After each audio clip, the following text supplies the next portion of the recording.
Pioneer Girl, Chapter 9. This is the final chapter. Dakota Territory, 1881 to 1888. The next day was bright and beautiful. The weather had moderated until it was only 20 below, and there was hardly any wind. Sleigh bells were ringing, and laughing people in sleighs and cutters drove up and down the street, while I sat at home looking out the window. Home was a fine place to be, but I didn't want to stay exactly in the house all the time, not when everyone else was out sleigh riding. Sunday afternoon was just as beautiful of weather, and again the bells were ringing, and gay laughter floating on the wind. I did want to be out with the others, but I had been away for 2 months, a long time at 16, and they all seemed to have forgotten me. Mary Power and Cap Garland went in by a cutter built for two. I hadn't seen Cap in a long time. He might have taken me this once, I thought. There were Frank Hawthorne and May Bird, Alfred Ely, and Laura Remington, Fred Gilbert and Minnie Johnson, Arthur Johnson and Hattie Dorchester. They were all having such a good time while I sat at home and looked on until the afternoon was nearly gone. It seemed as though I couldn't bear it any longer when I heard the jingle of bells that stopped at the door, and I quickly went and opened it. There stood the team, hitched to the same little cutter, with the same driver that had taken me so many times over the road to Bushy's. "Would you like to go sleigh riding?" asked the driver, and I went as soon as I could pull on my coat and hat, not the hood and veil. It was only when we were well mixed with the gay crowd that I remembered, and when I did, I laughed aloud with pure enjoyment of the joke, even though it was on myself. "Why did you come for me?" I asked, "when I told you out at Bucci's that I wouldn't go with you after school was out?" "I thought you'd have changed your mind and ready to go by now after watching the rest of the crowd so long," he answered. "I fully intend not to go with you any more," I said. I was going to stay home until someone else asked me. "But I'm here now. What am I going to call you? I'm tired of saying Mr. Wilder, and then explaining what I mean, the youngest Wilder boy, and the crowd will laugh at me if I call you Mr. Wilder to them." He told me his folks called him Manzo, except his brother Roy, who called him Manny. "Manzo's ugly," I said. "I'll call you Manly, like Roy does." And when he told me of my mistake, I said I would call him Manly anyway, for Manny was silly. "What shall I call you?" Manly asked. "I have a sister Laura, and I never did like the name." "What's your second name?" So I said the old nursery rhyme, Elizabeth, Ellisbeth, Betsy, and Bess went over the river to seek a bird's nest. They found one with 3 eggs in. They each took one and left 2 in. And he said he would call me Bessie. We were going with the crowd the length of the street, around the circle of the prairie where the street ended, back down the length of the street, around the circle on the other end, and repeat, laughing and shouting from one sleigh to another, while sleigh bells rang their merry chimes. Sleigh runners squeaked in the cold snow. The wind blew, but not too hard, and we were happy and gay, for it was only 20 below zero, and the sun shone. On Monday I went back to school and found out I had gone ahead of my class in my studies, but I was glad to go over my lessons again with them. On pleasant Sunday afternoons there was always a sleigh ride, sometimes with Cap and Mary in a two-seat sleigh, but more often by ourselves in the cutter, which Manly had made himself, and it was the nicest one in town. The team he drove was the best, too, and much the prettiest, tall, slim, brown horses, with slender legs and dainty feet, heads held high and proudly tossing as the sleigh bells rang. Uncle Tom made us a surprise visit this winter. He was the same dear Uncle Tom I remembered in Wisconsin, a small, quiet, kind man with a pleasant smile that made me feel at home with him. It didn't seem too reasonable that for years his business had been handling log drives and the rough men who made them on the Mississippi River. But he handled both fearlessly. Once, although unable to swim, he was plunged in among the floating logs, and be clinging to a log that had dragged an injured man out of the water to safety. He still looked young, and Manly stopping for me on a Sunday afternoon, seeing him through the door, was ferociously as soon as we were in the sleigh, "Who is that young fellow?" Mary Power and I were delighted, and laughed at Manly as we drove away. That was one of the times we were in the two-seated sleigh with Cap and Mary in the front seat. It was a jolly ride. We teased each other and laughed and joked. Finally Cap began pulling the hairpins out of Mary's hair, to her consternation, for Mary had hardly any hair of her own and wore a switch. With too many pins out it would surely drop off.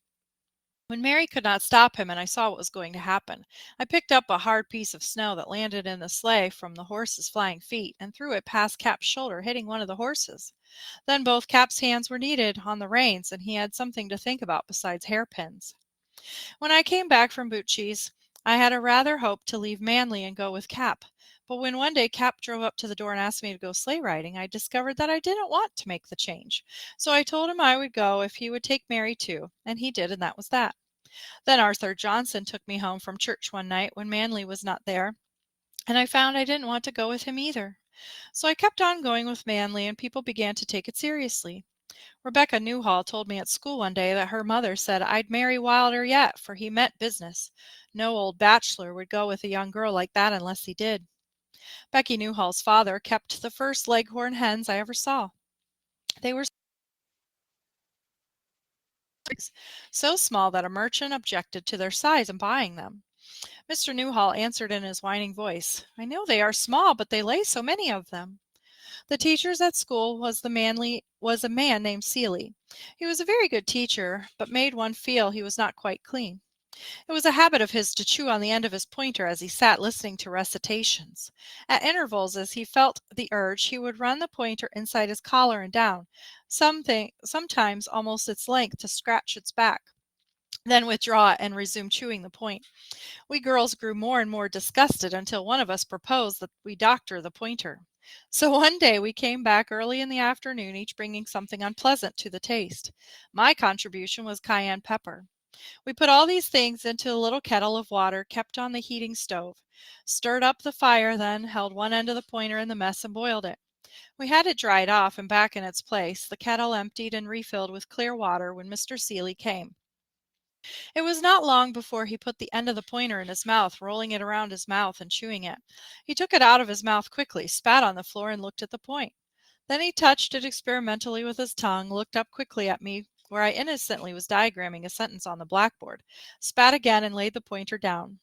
Cousin Alice and her husband, Arthur Whiting, made us a week's visit. We had not seen Alice since we left Zumbro River to go to Iowa.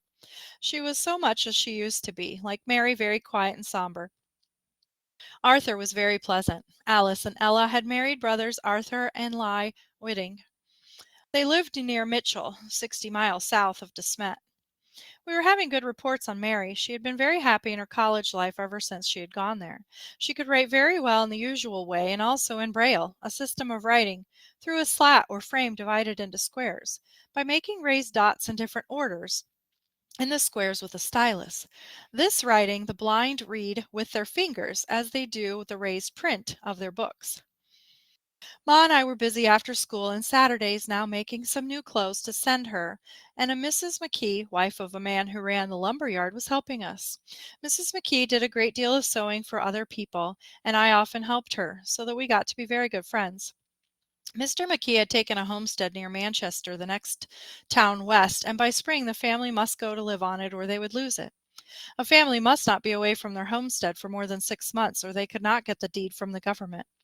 Mr. McKee said it would have to stay with his lumber business, but Mrs. McKee said if I would go with her, she and Mary, her 10-year-old girl, would go and live with them. It was arranged that we would go early in March. As we got on the train on our way to Manchester, the brakeman who helped us kept hold of my arm, guided me to a seat, and sat down beside me, saying, "Hello, Laura, how are you?" I looked at him, and when he smiled, I knew him. He was Will Barnes from Walnut Grove, who I hadn't seen since we left. Mrs. McKee, Mary, and I would have to stay in the hotel at Manchester until her things could be hauled by the team from the depot to the claim. We found we would have to wait all day and the next night before we could get a teamster to take them. He sat with us at the supper table that night, and so overcome by the presence of two strange women that he could hardly eat. In his anxiety to show good table manners, he spread a whole large slice of bread with butter, then laid it out on his plate, cut it up with his knife and fork, and shoveled the pieces into his mouth with the knife.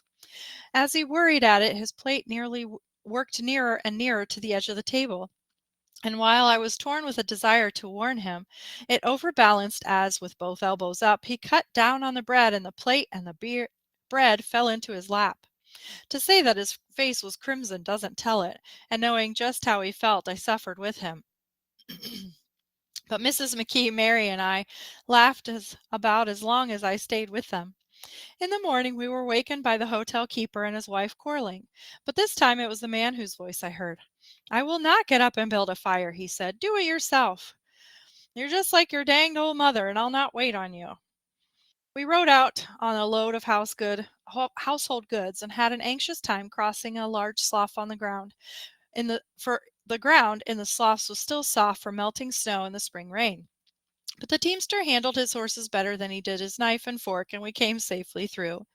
When we came to the house, he set up the stove for us and two bedstands, one in each room, then drove away and left us at home. The house had only two rooms, but was new and tight. There was a small stack of hay at the back of our summer for fuel, for we had taught others the trick we learned in that hard winter. Mr. McKee came Saturday and stayed until Sunday afternoon, when we all walked the 2 miles to Manchester with him, and he took the train back to his work. Sundays were stupid, for Mr. McKee was a very strict Scotch Presbyterian. Mary and I were not allowed to play. There was no reading other than the Bible, and we must not laugh out loud. He used to lecture me for the good of my soul, trying to persuade me to join the church and at the same time explaining to me his doctrine of ordination. My reply varied a little, always was, if that were true. I was already saved, or not saved, so why bother about it? And he would shake his head and say, "Oh, my, that Laura Ingalls." He used to often talk to us about how wicked it was to get angry. When his own temper, which was quick, got the better of him, I would look at him and grin. Then he would swallow his wrath and say a man had a right to righteous indignation. But there would be a twinkle in his eye. He was a very human man trying to live at peace with his Scotch conscience and really trying to help us all along the straight and narrow way. All the week while Mr. McKee was away, we played and laughed, ate and slept, and worked when and how we pleased. Mrs. McKee often said to me, "You'll marry that Wilder boy yet, because you'll be afraid you'll hurt his feelings if you say no." And when I would reply that he'd likely never give me a chance to say no, she would say, "Oh, yes, he will. A man of his age doesn't fool around with a girl so long for nothing." But I thought there was no danger, and if it did happen, I would surely say no, for I was still writing to Clarence Holliet, a red-headed Irish boy I had known for so long ago in Wisconsin. The 1st of June I was home again on the farm, and glad to be there, though I liked the McKees. It was good to help with the cows again, to drink all I wanted of the fresh, sweet milk, and to hunt for eggs where the hens hid their nests around the haystacks and in the thick grass. A little kitten we had bought for 25 cents was a grandmother now as well as a mother once again, and thought she must hunt for the whole family. She would bring in striped gophers for them until they were stacked in piles. I had been home only a little while when I began sewing for a milliner and dressmaker in town, Miss Florence Bell. Every morning I walked to her shop, taking my dinner and being there by 7 o'clock. I sewed all day, with only a few minutes off at noon until 6 o'clock. Miss Bell paid me 50 cents a day. Of course I got tired and my back sometimes ached, but I liked to sew, and once in a rush order I made 20 medium-sized buttonholes, staying, overcasting, and working them in 30 minutes, and Miss Bell said I did a good job. I worked for Miss Bell through June, July, and August. Manly's other sister, Laura, worked there too as part of the time, and that way I got acquainted with her. She and Eliza lived together on Eliza's homestead, a little west of town. Manly and Roy each lived on his homestead north of town. In September, Carrie and I began school again, walking in from the farm. Celie was teaching again, and school went on much the same as ever, except that the big boys in our classes had quit school and were working. Frank Hawthorne and Mary Bird were married, and Frank was a full partner in his family's grocery store. Cap Garland was working here and there with his team. Ben Woodworth was working at the depot. Arthur Johnson had gone to the farm with his folks. Ida Brown and I were still seatmates, as were Mary Power and Genevieve Masters. Genevieve was not as popular anymore. It was a common saying that her tongue is hung in the middle and runs on both ends, and not much attention was paid to anything she said. Carrie had been helping with the chores and the housework through the summer. I hadn't been any help even after I came back from Manchester, because from 7 to 6 were long hours, and when I walked home after 6 o'clock there wasn't much time left for working. Of course, the money I earned had gone into the home fund, and now Carrie and I were both going to school. We helped with the chores and the housework night and morning. Pa had been working very hard all summer at carpenter work and on the farm. He and Ma had put up the hay, and he was now harvesting his little fields of wheat and oats with an old hand cradle, because he couldn't afford a harvester, and the fields were too small to pay to have one. Pa was very thin and tired from the hard work of harvesting, but strong and hard as nails. I think, though, he was not very happy. People had crowded in too thick for him some time before. He wanted to go to Oregon. The man who had left western Minnesota in grasshopper times because even a bee couldn't make a living there had written him to come on out. The country was fine. Although he and Pa had only seen each other the one night we camped at his place on the way to Uncle Pete's, the grasshopper plague had been a bond between them, and they had written each other once in a while ever since. He wanted Pa to come, and Pa wanted to go, but Ma said she was tired of wandering around from pillar to post and would not go. We moved back to town when the cold weather came, so we could be nearer to school and Pa's work. Mr. Seeley had been asked to resign from the school because of conduct unbecoming, and a gentleman and a scholar, and Mr. Van Owen was finishing out his term. It was a pleasure to study now. Mr. Owen was neat, rather dapper, in fact, quick and sharp, and all business at hand. One of the smaller boys in school was coming to be thought of as foolish. He had not been at first, but had learned to bring a perfectly blank, witless expression to his face when unable to answer a question in class. Teachers would stare at him aghast and not let him go unpunished. Then he tried it at recess for the amusement of the other boys. He seemed to make his mind a blank at the same time, unhinge it, leave it flapping.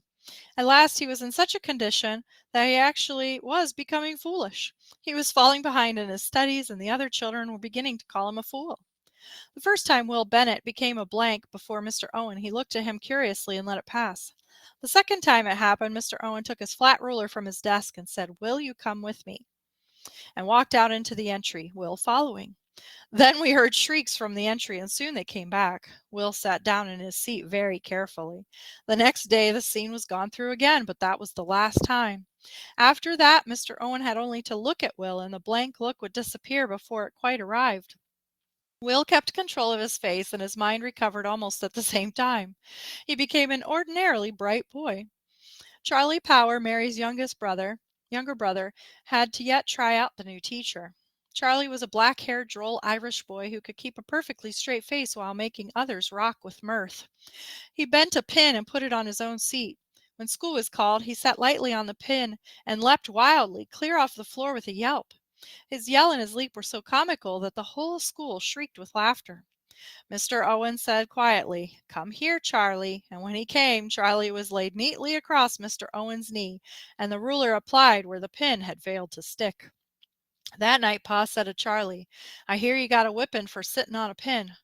"Oh, no," said Charlie, "I got whipped for getting off of it." After that, we could give our full attention to our studies, for there were no more disturbances. Some people named Gilbert lived on a farm north and east of town. They were Pa and Ma Gilbert, Al and Fred, and Stella and Leona Gilbert. They had come early in the spring after the hard winter, and by the next winter Ma Gilbert had become bedridden, and had not been out of her bed since though she looked well enough, with bright eyes and color in her cheeks. Stella and her father did the work and cared for Leona, who had been born since her mother refused to get up. I got acquainted with Stella at Sunday school, and had been out to the house and seen the rest of the family. Now Fred was going to school, and seemed to want to be very attentive to me. There was a dancing club in town with dances every Friday night, and I had been thinking I would like to go. But when Fred told me he had bought a membership and asked me to go with him, I couldn't bear to think of being with Fred so much, and refused. He was enough for anything I could explain, even to myself, but he was a green country boy, and I didn't like his style, nor the Gilbert family. Later, the Gilberts went to Oregon, bought land in just the right place, and became millionaires on a rise in value. Speaking of style, we girls all began to wear hoops that fall. Walking to school in the wind, the wires would creep up and up until they would all be bulging in a circle above our knees, taking our skirts with them. That would never do, and we learned to walk a little way, then whirl around and around like a top to let them fall down. So on our way to school, we would walk a little way, then twirl and walk and twirl all the way. We wore full draped skirts over our hoops, tight waists and sleeves, with a thick fringe of bangs across our foreheads. Once out at Gilbert's, Fred was bringing Stella and me to town. He helped Stella into the buggy. She sat down, and he helped me, and I sat down. Our bulging hoops touched each other and filled the buggy full. Fred looked at them and said helplessly, "Where am I going to sit?" We crowded the hoops to the side until he could sit between us, but when he did nothing on his feet or legs from the knee down could be seen. You may put in here manly story of a girl in hoops who jumped in from the buggy if you wish to do so. The school gave an exhibition at the church building the night before the Christmas holidays. We all sang the Star Spangled Banner while the littlest one waved the flag. There were other songs and dialogues and pieces spoken, while the main feature of the exhibition was given by the history class, which was where Ida and I were. We had just finished the history, and two-thirds of the book was assigned to me, the rest to Ida. Each of us had written and committed to memory a synopsis of her portion, giving dates and names of all the important events. With the pointer, we indicated the illustrations of our stories, and maps and pictures hung in a curtain across the end of the church. It was a great success. Ida and I covered ourselves with glory, and Mr. Owens told Pa that I had a wonderful mind and memory and ought to give every chance for a good education. He knew nothing of the trick I had learned of repeating any lesson to a corner of the bedroom just before I fell asleep, and of finding it there by looking at the corner when I waked in the morning. Not knowing this, he would never think that as I talked so quietly in the church, I was seeing the corner of my bedroom instead of the faces in the crowd. For Van Owen, too, our class wrote our first compositions. The subject given the class was ambition. Not having been at school the day before, I did not know what was expected of us until a few minutes before recitation. The others had prepared their papers at home the night before. I couldn't make a start, and in despair went to the dictionary to see what it had to say about ambition, hoping to get an idea. I wrote my whole composition from the dictionary definition of ambition, closing with a quotation from Shakespeare. It included, "Cromwell, I charge thee fling away ambition. By thy sin fell the angels." Mr. Owen looked sharply at me when I finished reading it and said, "You have written composition before." "Oh, no, sir," I said, "this is my first." "Well, you should write more of them," he said. "I wouldn't have believed anyone could have done so well the first time." I had not seen Manly all summer, but since the snow came I had seen him a few times with Cap in the cutter, driving the prettiest, wildest pair of brown horses I had ever seen. And one day after he and Cap had driven all over town, he came for me and I went for a sleigh ride. The horses were so wild that we couldn't talk very well, but he told me he had been working on his farm all summer. He had no buggy and no driving team, but he had broken these colts to be ready to drive on the cutter when the snow came. After this time we went for sleigh rides quite often, but not long ones, and he never came for me until he had driven the colts quite a while first. They were so high lifted that he didn't think it was safe, but I often wished I might go first instead of waiting while all the boys in town rode with him to take the edge off of the team. As usual, we went out to the farm early in the spring, and I left school before the term was finished to teach the Perry School in April, May, and June. The Perry School was on a corner of Delos Perry's farm, just a little ways from our south line. It was a new little schoolhouse with nice desks, a teacher's table, and a big Webster's unabridged dictionary. And there were never more than 3 scholars, and a part of the time only one, little Clyde Perry, 7 years old. I did enjoy those 3 months. In my walk to school in the morning, I passed close by a little violet-covered meadow, so close that I could smell the perfume of the blossoms. Then I had most of the long quiet day for my own studies, with the big dictionary to help me. At recess and noontime I knitted lace, and there was plenty of time to watch the cloud shadows chasing each other across the grass outside the windows. The children were all good and bright, too, so that helping them with their lessons was a pleasure. After a long, happy day, there was a pleasant walk home at 4 o'clock, and for this I was drawing $25 a month. On Saturdays I sometimes walked across the prairie to Mr. Brown's. It was a long walk, but pleasant, and usually Ida and I extended it by going to the highest point of the rise of ground behind their house, from which we could see the Wessington Hills 60 miles away, looking like a blue cloud on the horizon. Mrs. Brown was literary and wrote for several church papers, neglecting her personal appearance in her house, which was always a dirty disorder. Ida worked hard and was always cheerful. She couldn't do all the work and keep the house while she walked 2 miles each way to school every day. I disliked both Mr. and Mrs. Brown, but I did like Ida, who was no relation to them, but had been adopted from a home. Mary graduated from college in June and came home. She was much happier than when she had went away, with pleasant college memories to dwell upon, able to sew and knit and make beadwork, to read her raised print books, and to play the organ that Pa and I together had bought for her as a surprise when she came home. All my school money went for the organ, and Pa made up the rest. We couldn't afford it, but we all felt it was a little to do for Mary, and we wanted her to be happy at home. Pa also built another room at the end of the house. We had a sitting room that could be turned into a bedroom at night by opening up a homemade cot. One Sunday in May, a team in a buggy came dashing around the corner of the livery barn, in town, and out along the road across the big slough. I could see it plainly from the dooryard where I happened to be. The buggy was new, for the sun flashed and sparkled from the wheels and top. The horses were brown and beautiful as they trotted so evenly and swiftly. I wondered who it could be as I saw the team turn toward the house. Then I saw it was Manly. "Would you like to go for a buggy ride?" he asked. So we tried out the new buggy and the beautiful horses, whose mother was a purebred Morgan, and their father a thoroughbred, and who, though still nervous and high-strung, was gentle and kind. We drove to Lake Henry, around the lake and home in the moonlight, a drive of 40 miles altogether, and the horses were still fresh, still needing to be restrained a little. I had not seen Manly since the sleighing had gone, nearly 3 months, but he had as soon as he could buy a buggy. I hadn't known that I had missed him, but it was good to see him again. It gave me a home-like feeling. After all, we had been through blizzards, near murder, death, danger of death together, and those things do create a tie that binds, more or less. He told me that he had been working hard on his farm all spring, but as soon as he could get the buggy, he had come to see if I was still like driving. We decided that we did, and after that, every Sunday afternoon, his team on the top buggy would come swinging around Pearson's livery barn, and with manes and tails flying in the wind, come trotting across the big slough after me. Sometimes we drove to Lake Henry and Thompson again. We would go to Spirit Lake and drive along the shore, watching the waves lap up against the rocks. In June, when the prairie roses bloomed, we would stop and gather them, filling the buggy with their fragrant blossoms. Often we went to make the Boasts a call when they lived on their farm. On one such call I spoke of going home early in the evening. Mr. Boast insisted that we stay until the moon came up, thinking to play a joke on us, for he knew the moon didn't rise till morning. He did fool us all, for we had not kept track of the moon, but when we saw that we had been fooled, we kept on staying, waiting for the moon. Poor Mr. Boost went to sleep in his chair, and Mrs. Boast could hardly keep her eyes open.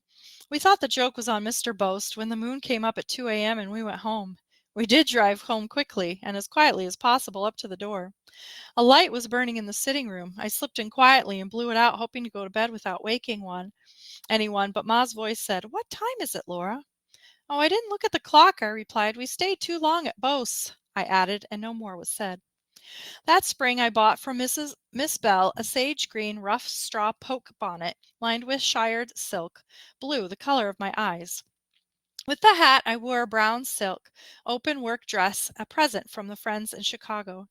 The dress was made with a skirt that fitted smoothly around the top. Bustles were out and was in the lining material only to within a foot of the bottom, which reached the ground.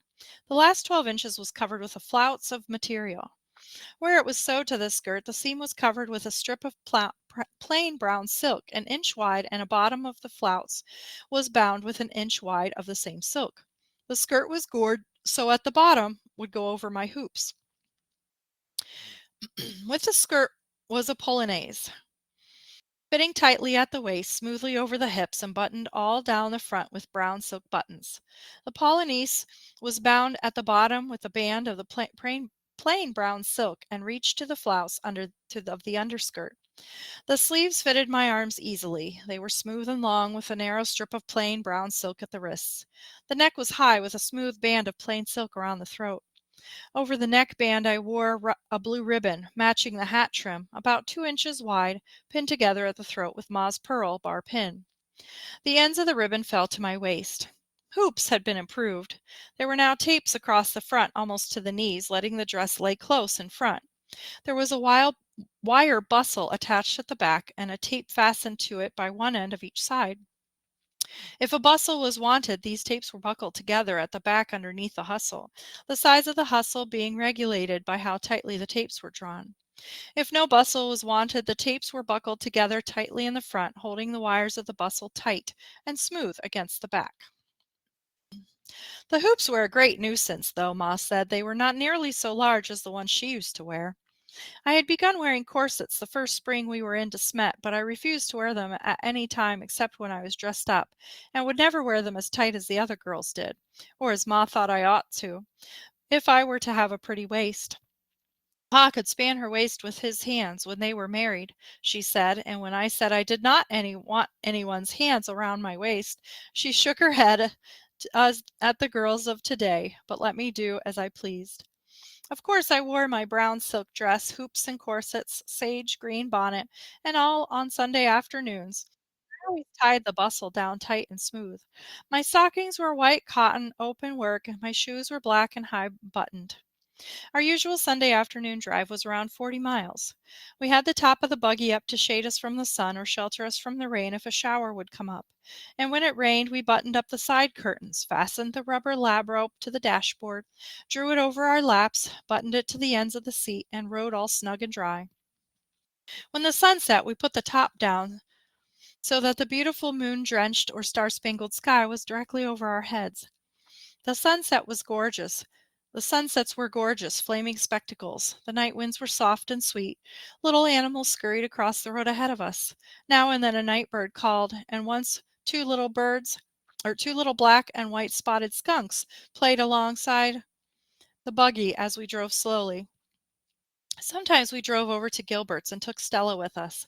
Manly said the poor girl worked so hard it would be nice to give her a good time. I didn't object to her going with us, but I did think of how she lay in bed in the morning and let her father get the breakfast, or of how she was often too sick to work and lay in bed all day, but would get up at night and go to a dance. But I said nothing about all this. If she had worked on his sympathy, what did I care? One Sunday we were coming home rather late on the road that led to our house first, so naturally I got up and Manly took Stella on home by herself. The next Sunday he picked Stella up first at his farm, was much nearer to Gilbert's than ours. We went on south from our place to Lake Henry and again came back so that I stopped first. The next Sunday again Stella came with Manly after me. I went pleasantly enough, but Stella's smugness gave her scheme away to me. She was trying her best to edge me out of the drives. It was even more plain when she made plans for the next Sunday's drive and kindly included me in them. Never, thought I, did I try to hold any one that wanted to go, and I'll not enter into a competition for Manly. But I wanted a clean break and to do it myself, not just to hang on until some time they neglected to come by for me. I maneuvered that drive. Let's go this road, I would say, indicating one that would swing us towards the Gilberts. Stella could have no reason to object. Let's go by the Boasts now, we are so near, I thought. That brought us across a railroad track and north of my home.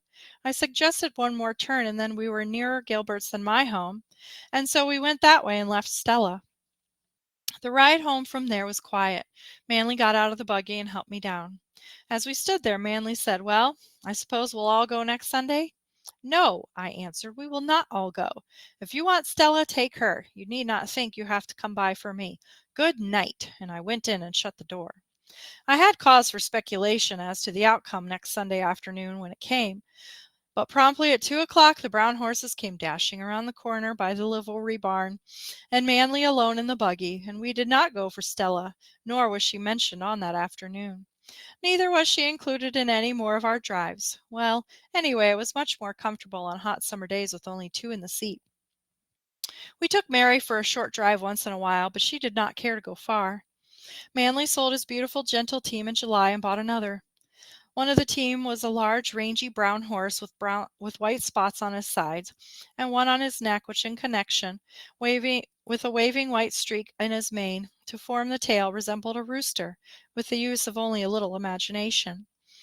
This horse had never been known to walk a step, though he had been around town for a year. He would trot or run or leap around, or stand up on his hind legs with his front feet pawing the air, hop like a kangaroo, but walk he would not. Because of his actions and his spots, he was a whole circus in himself. Manly named him Barnum. Barnum's mate, Skip, was a bay, a little smaller, not quite so raging, but a good second to anything Barnum might do and determined to run away. Manly was staying in town, now boarding the Garlands, and Cap always helped him hitch up the team and held them by the head until Manly got in the buggy and sat down, being very careful not to move the top, which was always down. When Cap let go, the horses would leap and go on a run, running all the way to our house. When I saw them coming, I would put on my hat and be out the door as soon as he drove up. He never stopped the horses, for then we would have been a circus indeed. It really was not safe so soon after starting. He didn't stop them, but as he passed the door, he would turn the buggy to make a greater space between the wheels and check the horses just a little. Just a little check, and Barnum would rear up, and reaching as high as he could with his front feet, paw the air. Skip would plunge and rear, while I made a leap for the buggy. If I calculated the time exactly right and were quick enough, I would touch the step with one foot as I jumped and land in the buggy. If I failed, Manly would drive around the house and I would try again. Once he drove around 3 times before I succeeded, but practice makes perfect, and soon got so that I would leap in easily, and away we would go as fast as the horses could run for several miles. Then they would settle down to a fast trot. Whenever we came to a bit of water in the road, a little creek or a narrow wash, they jumped it, taking the buggy with them clear over it. We extended our drives, going 50, even 60 miles. The buggy top was left down until about half of it was passed. Then we would both together raise the top and quickly, so that Manly could get both hands back to the reins. For when the top came up, both horses were frantic and would try their best to run away. There wasn't a man in town who would ride behind the team. Ma said Manly was trying to kill me, but it was the greatest fun I'd ever had. 4th of July came with a great celebration in De Smet. I had made a new dress for the occasion. It was of a lawn, a very pale tint of pink, with a little spray of blue and rose flowers scattered over it. The waist was tight, buttoned down the front with small pearl buttons. On each side of the closing and on each side down the back were 2 tufts a half-inch wide. The neck was high with a band, the sleeves were long and close-fitting. The skirts were made of straight breadths, very full, so full that the gathers had to be crowded and packed into the waistband. They were half-inch tucks running around the skirt, about 3 inches apart, the full length of a skirt, and 3-inch hem at the bottom. It just touched the ground, and the hoops held out beautifully. I had a new hat to go with this dress. It was of a cream-colored straw, with a ribbon a little darker in shade around the crown, and 3 ostrich tips, shaded from the light cream of the straw to a little darker than the ribbon, standing upright on one side. The hat sat atop my head and had a narrow brim with a little roll to it. My hair was worn these days combed smoothly back and braided in a thick braid that wound around and around at the back of my head, covering the whole back and pinned snugly in place. My bangs had grown out. Manly and I did not go to hear the speeches, but in the afternoon we drove in to see the races. I wore my new outfit, but alas, no one got to see it but Manly. Barnum and Skip were so wild that we dared not drive them into the crowd. We had to keep them moving, and so we drove them around and around the crowd, out in the prairie and back, with their manes and tails flying in the wind, their feet beating a tattoo on the hard ground, or their front feet flailing the air as they danced on their hind ones, where the crowd cheered. A particularly violent jump of the horses, combined with the wind that blew strongly, tore a bunch of ostrich tips from my hat, and I just barely caught them as they were sailing away. "Put them in my pocket," Manly said between his teeth as he struggled with the plunging team, and I tucked them into his coat pocket nearest me. When we went home, he left me at the door with the understanding that we would go to the fireworks in the evening. I was angry as I showed my damaged hat to Ma. "If you want anything done," I said, "do it yourself. I never sewed a feather on for Miss Bell that would come loose." We saw the fireworks from the buggy well on the outside of the crowd, with plenty of room around us. When a rocket went up, the horses would leap, and Manly turned them in a circle away from the crowd. Ahead, we would see it burst, which made the horses wild. Manly would swing them around in a wide circle and bring them facing the fireworks in time to see the next rocket go up. Then we would swing to another circle. But we saw them all, and then drove home in the starlight, with the horses seeming almost to fly, so swiftly and so smoothly that they trotted. Cousin Ella and her husband, Lee Whitting, drove up one Saturday and stayed 3 days. Sunday afternoon, when Manly drove up, the horses were worse than usual, and Ma didn't want me to go. But Lee told her I was safe enough. "That fellow knows how to handle horses," he said. But that night he said to me, "Don't trust the driver too far, Laura. It isn't always safe." I laughed and answered, "If the driver fails me, I can do the driving myself." Soon after this, Manly sold Skip and the buggy and drove Barnum single on a new buggy. We did not make such long drives with one horse, and we had driven all the roads so many times that we were a little tired of them, so we were glad when a singing school was started. It was held in the church every Friday night. We drove Barnum. I sat in the buggy and held the reins while Manly tied him tightly to a strong hitching post. Then we went inside and sang the scales and the rounds, and "We're all here, don't leave the farm, boys." The sleighing glee, "Dearest May, don't go out tonight, my darling. Blame yourself if you're sold. We have a very bad cold. Wine is a mocker," and others. We always had to leave at recess, for we must get Barnum away from the crowd around, or without a crowd around. We would slip quietly out, and I would get into a buggy while Manly stood at Barnum's head. I would unwind the lines from around the whip without letting Barnum feel the touch of the reins, for as soon as he felt he would jump. Then, while I sat with the reins loose but tightly in my hands, tensed and ready, Manly would untie Barnum, and with the tie strap in his hand wait while I turned Barnum on his jump, so the buggy would not strike the post and make a flying leap for as it went by. Sometimes he missed, and when I brought Barnum around to pass him, would make another try. Usually it took several tries before he could get in the buggy, and once singing school was over and people were coming out of church before we got away. One Sunday afternoon Manly came for me to go driving with Barnum single on a new buggy. I took the reins to drive before we got to town, for Barnum and I had become used to each other, and a certain sympathy passed over between us over the lines.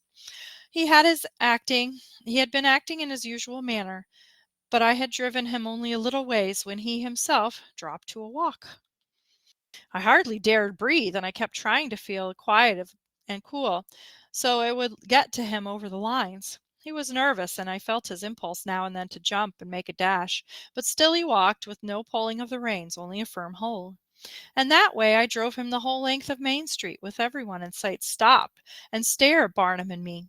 Manly had started to exclaim at first, but stopped and sat without saying a word, while I talked quietly about how Barnum and how nice it was to have him walking.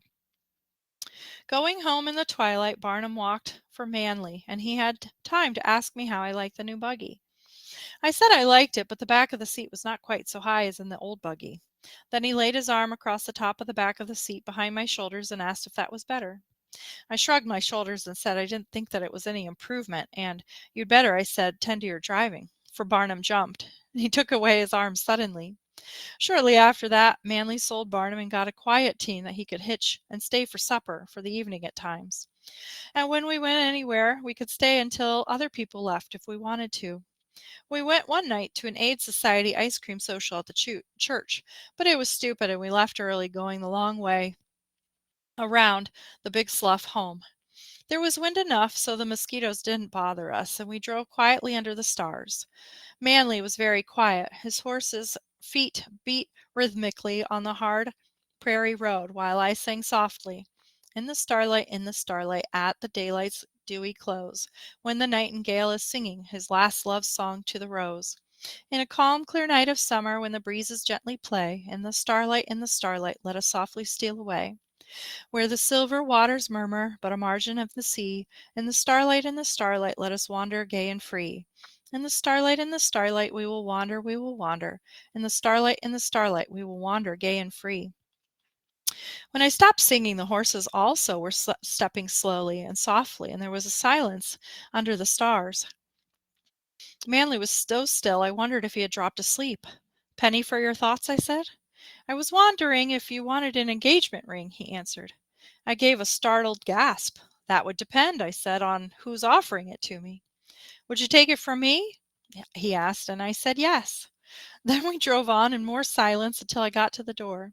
I started to go in, then stopped and asked, "Aren't you going to kiss me good night?" "I was afraid you wouldn't like it," he said.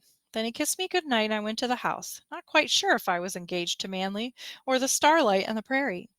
But I was sure when Manly brought me a beautiful pearl and garnet engagement ring the next time he came. When I showed it to Ma, she said, "Pa and I haven't been blind. We've been expecting it." And she kissed me. Pa said nothing when he saw the ring. He just smiled at me. The bad storms seemed to have changed their time in coming from winter to summer this year.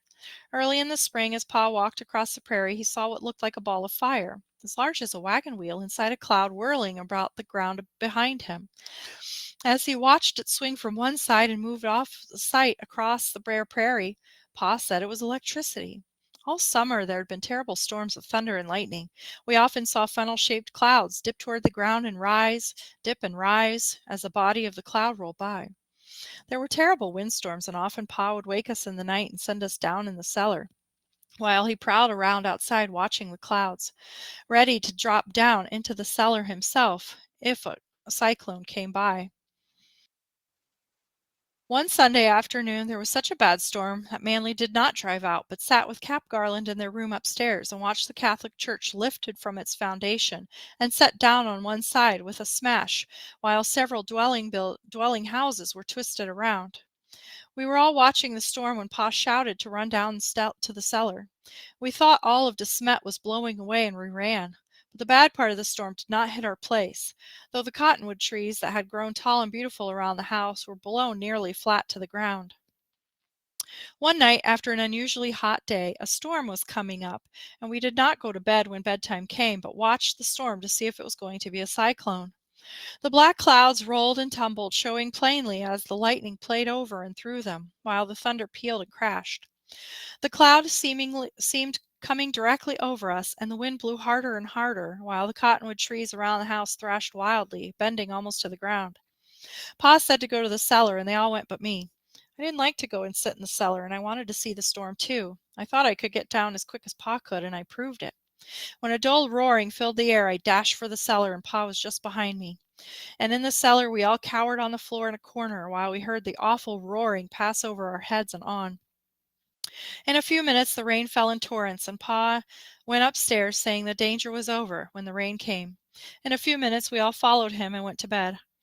The cyclone struck to the east of us, we learned later, but did not do much damage and no one was hurt. One afternoon we saw a bad storm rising from the northwest. It came up for a while, then turned and swung around, passing to the west of us going south. The large bank of clouds was first black, then turned a queer greenish purple color, and from it a funnel cloud shape dropped down until its point touched the ground. With its point on the ground and a large end of the funnel in the cloud above, it began whirling and traveling southward with a purple-green cloud above it. Then a second funnel point dropped, touched the ground, and followed the first. Then another, and there were three under the cloud and traveling swiftly with it. The wind was almost still where we were, and we stood in the doorway and watched the clouds and its funnel pass on the west side of us. This storm did a great deal of damage and killed some people. Two boys were caught as they were riding a span of mules home, from which they had just finished stacking the grain on their farm. One boy and both mules were killed with every bone in their bodies broken, the clothes stripped off the boy, and the harness of the mules. No sign of clothes or harness was ever found. The boy who came through alive and unhurt said they had started riding home with the mules hitched together, him riding one mule, his brother the other. When the storm struck, the wind lifted them and carried them around in a large circle, up and higher, with straw blowing thickly all around them. They went around so swiftly that he grew dizzy. He called to his brother to hang on to the mule, and just then they were snatched apart and he was plucked off his mule. He didn't see his brothers or the mules again, and after a while he felt as he was floating down around in a circle instead of rising. As he went around close to the ground, he tried to spring up and then struck the ground, ran a few steps and fell. After a few minutes he got up unhurt, but with no shred of clothing on him, not even his shoes. The great stacks of wheat, the whole year's crop, had disappeared. A door belonging to a house that had been destroyed at 1 o'clock floated down into the street of a nearby town at 4 o'clock, and we never told where it had been for 3 hours. School began in September, but it was moved into a new larger schoolhouse and changed into a high school. Ven Owen was still the teacher, only now he was a principal, and Gussie Masters, Genevieve's older, oh so much older sister, taught the downstairs room with the little children. Ida Brown and I were still seatmates, and she had an engagement ring too. She was going to marry Mr. McConnell, who had worked all summer for Mr. Brown, but who had a homestead of his own several miles away. Carrie and I walked to school through September and October. The 1st of November, Manly and his brother Roy started south with a covered hack and a stock of notions to sell on the road. They expected to travel through Nebraska and in through Iowa and come to Spring Valley where their father lived to spend the winter. It was lonesome after Manly left. There were no more drives nor evenings out somewhere, but I was studying hard at school hoping to graduate from high school in the spring. A roller skating rink had been opened in town, and one afternoon I went to try the skates instead of staying at school. As luck would have it, a great many others in school did the same thing that afternoon, so the next morning all who had been absent were asked to stand and tell where and why. It became funny as one after the other said, "At the rink to skate?" And Mr. Owen's remarks were not pleasant. I was last, being at the back seat, and when I said, "At the rink," a wave of amusement went over the school. But I could see that Mr. Owen was surprised. He said, "Usually you set a good example, Laura." I was distressed, for I was the best scholar in school and had taught the downstairs room for 2 days when Gussie Masters could not be there. But certainly I had not set a good example that time. Pa rented the house in town, and we stayed on the farm that winter. When it grew cold and the snow came, Pa took us to school and came after us at night with the horses and sleigh. Sometimes it was bitterly cold, and Pa froze the tip of his nose or his ears. He made a joke of it, saying that every time they froze they grew larger. I took one drive for pleasure, but failed to find it. Roy, who had left his pet horse Lady for Pa to take care of while he was gone, and told me I might drive her whenever I wanted to. One day I started for Beauce. When I was a little over halfway there, Lady went lame, so lame that I hated to drive her. It was nearer to the Beauce than home, and I went on hoping Mr. Beauce could find the problem. He could find nothing wrong, and when after a couple hours I started home, Lady went perfectly. There was no sign of lameness whatever all the way home, and she wanted to go much faster than I did. Manly told me afterwards it was a trick of hers, to pretend she was lame when she didn't want to go. Sunday night before Christmas was cold and stormy, and I was feeling blue, because I had just had a letter from Manly reproaching me for not writing. I had written, but a letter had not reached him. We were sitting around the lamp reading when someone rapped on the door. I went and opened it, and there stood Manly, huge in his big overcoat covered in snow, for it was storming. "I couldn't stay away all winter," he said, and kissed me before all the folks. He had no bells on his horses, and had driven up and hitched them in the shelter of the stable without our hearing him.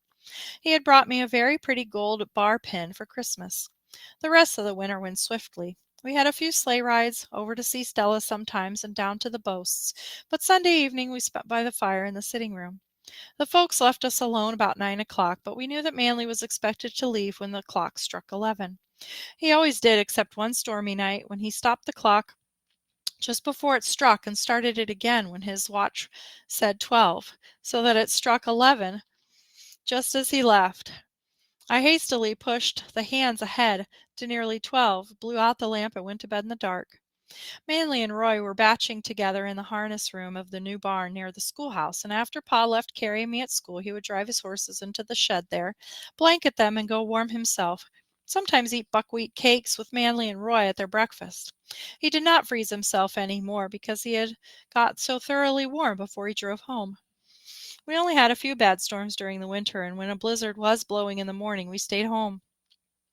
One blizzard came just before time for school to close. Pa and his horses together followed the road, and we got home safely. At a country school 8 miles north of De Smet, the teacher brought his children to school in a sleigh, stayed all day, and drove home at night. The other children lived very near the schoolhouse. In this storm, the nearby children got home safely, but the teacher with his load was lost in the prairie. When he knew he couldn't find his way, he unhitched, unharnessed the horses, and turned them loose. Then he spread part of the robes on the ground that had the children sit on them, then wrapped up the rest of the robes around them, and turned the sleigh bottom up over them. Then he crawled underneath the sleigh himself, and there they huddled together while the snow blew and drifted over the sled, keeping out their wind.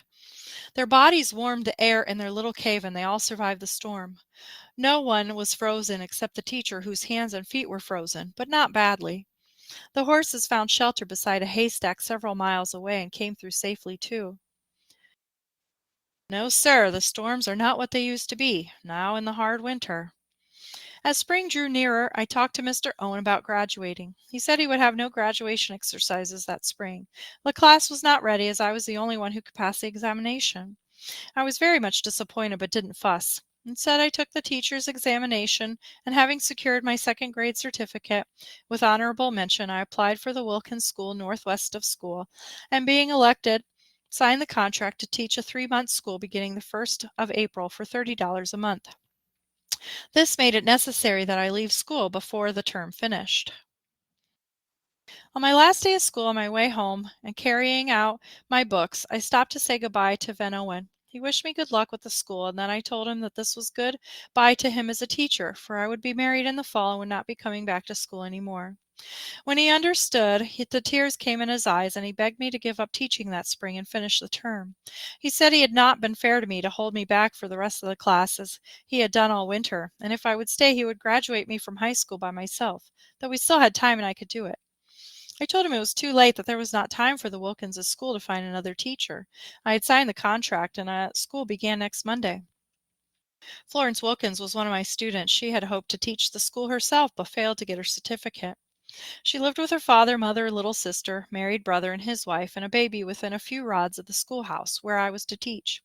I liked Florence very well, but had never seen any of her people, and did dread go live with them again and to live again with a house full of strangers. It seemed as though I just could not. But Sunday afternoon Manley came and took me over to Mr. Wilkins's, and I opened school bright and early on Monday morning. Few scholars there, four scholars there were Jimmy and Mamie, Danny Glover, Irish children as full of mischief as they could hold, but bright and quick. There were Mary and Charlie and Tommy Webb, good and bright enough, but slow-minded. Then there was Georgie Dwight, who was the littlest, with his brand new primer. At first Georgie did not seem to be any obstacle to the success of school. I started hopefully to teach him his letters and found that he could not learn them. He seemed to try, but from his first lesson in the morning to the next before noon he couldn't remember to tell A from B. I tried with all patience. Whenever the other children were not reciting, I would have him come and tell me, and I did everything I knew to fix in his mind the first few letters of the alphabet. He wrote them on his slate, he made them on the blackboard with a beautiful long piece of chalk, he read them to me over and over, but he did not learn one of them so that he knew it the next time he saw it. This went on for 2 weeks. Then I remembered Van Owen and the boy everyone called a fool, and I brought a switch to school one morning. When he came to me to struggle with his alphabet, I said, meanwhile toying with a switch in my hand, "Now, Georgie, we will try again the first 4 letters. If you don't learn them so that you can tell them to me the next time, I will whip you." Just after recess, I called him up again. There was a sinking feeling in the pit of my stomach. I didn't want to whip the poor little rat, but glory be, he knew them. He could write them as I asked, frontwards, backwards, or mixed. He could find them anywhere in his primer. I praised him and told him he might go outside and play in the shade until noon. In the afternoon we went over them again, and in the morning he remembered them and learned 4 more. Carefully reviewing so as not to lose sight of any of them, and always with the switch in sight, we learned the alphabet. It took the term of 3 months for him to learn the alphabet and begin the words, but the thing of the greatest value that he learned was to begin to use his mind. The children all walked together about a quarter of a mile on their way home before they separated. At first all was pleasant, and they had merry times coming and going. Then they divided along family lines and began to quarrel and fight. It was the Irish against the Dutch, and kept growing worse. Each side came to me with complaints of the other. Then I was dismissed. As I dismissed school at night, I went with them to the door. "You must not walk together any more," I said. "You, Jimmy, and Mamie, you don't go in a straight line, but start from here directly toward your house. Mary, Charlie, and Tommy, you start directly toward your house from the doorstep." As the Glovers lived in the southeast and the Webbers in the northeast, every step they took separated them further, and by the time they were beyond my control, they were too far apart to fight. They became so eager to be together when it was forbidden that they were good friends at the schoolhouse, where they had before often quarreled. The going home rule lasted the rest of the term. One night a prairie fire came through where the grass had not been burned up the fall before, and Florence and I got up and helped fight it away from the buildings and the schoolhouse. I was sick and delirious, so that Mr. Wilkins went down and dismissed the school. Manley took me home every Friday night and brought me back Sunday night, quite like old times, only now it was the beautiful springtime with no cold wind blowing, and I had no intention of him quitting when school was out. I was soon home again with $60. That after all had been easily earned. The other 30 could not be paid to me until the same time, sometime in the fall. This was the $30 that bought the colt that was sold to buy the sheep, that with their increase were sold for the money that bought Rocky Ridge. One Sunday morning Pa took Mary and me to church. I wore my lucked lawn dress. It was a warm day, and the church door stood open. As the preacher was earnestly preaching, a stray kitten came walking up the aisle and stood arching its back and rubbing its side against the corner of the pulpit. Just then a stray dog came in the door and walked up the aisle toward the pulpit and the kitten.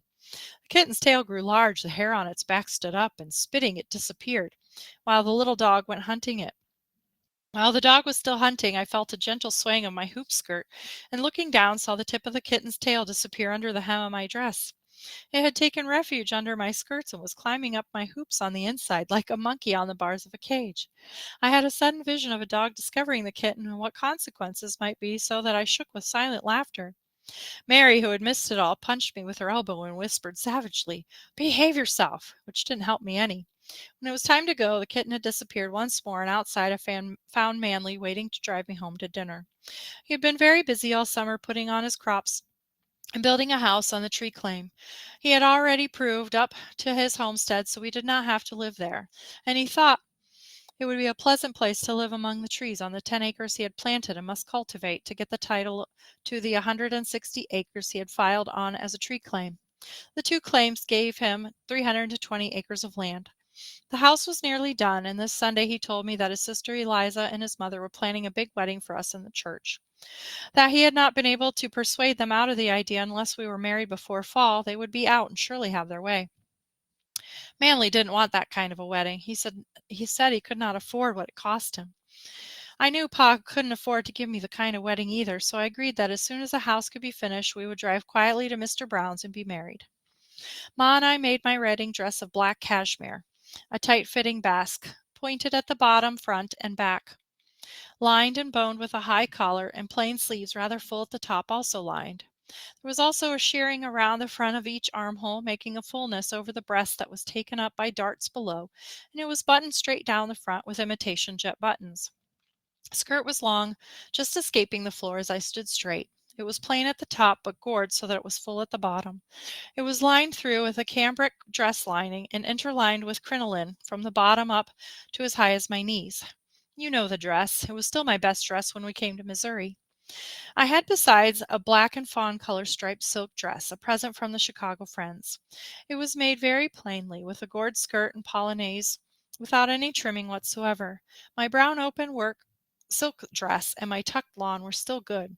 On the morning of August 25th, 1885, at 10:30, Manly drove up to the house and drove away with me in his buggy, for the last time in the old way.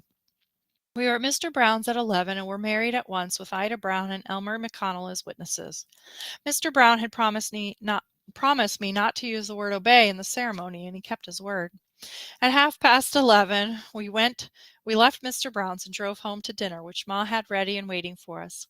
Then, with good wishes from the folks and a few tears as we drove over the road, and we had traveled so many times across the big slough, around the corner by Pearson's livery barn, through De Smet, and then out 2 miles north to our new house on the tree claim, where Manly had taken my trunk the day before. There were 3 rooms in the house and a lean-to over the back door. The front door opened into the main room, which was the dining and sitting room. At the right hand, as one went in the front door, was a door into the bedroom, and a little further along the door into a most wonderfully shelved pantry, with many drawers of many sizes, and broad shelf across the far end under the window. Manly's bachelor kitchen stove was in the lean-to over the back door, which was opposite the front door. The dishes Manly had used in his housekeeping were on the pantry shelves, his table in the dining room, and his bed in the bedroom. A neighbor woman had been in and put it all in order. There were provisions of all kinds in the pantry, with bread, a pie, and a cake that Manly had brought in from a neighbor. When the new home had been looked over and admired inside and out, I got supper and washed up the dishes. Later, I was to learn that we owed $500 on the house, which we would never be able to pay until we sold the farm. But that was nobody's fault and is another story anyway. Afterward, we sat on the doorstep in the moonlight and looked out across the prairie. The moon is at its full and riding high, floods the calm fields with light. The winds that hover in the summer sky are all asleep tonight. The horses were resting comfortably in their stalls in the stable back at the house. We could hear them move now and again. The cow Pa had given me was lying in the barnyard chewing her cud, and old Shep, Manly's dog, lay at our feet. I was a little awed by my new estate, but I felt very much at home and very happy. And among the other causes for happiness was the thought that I would not again have to go and live with strangers in their houses. I had a house and a home of my own. The end.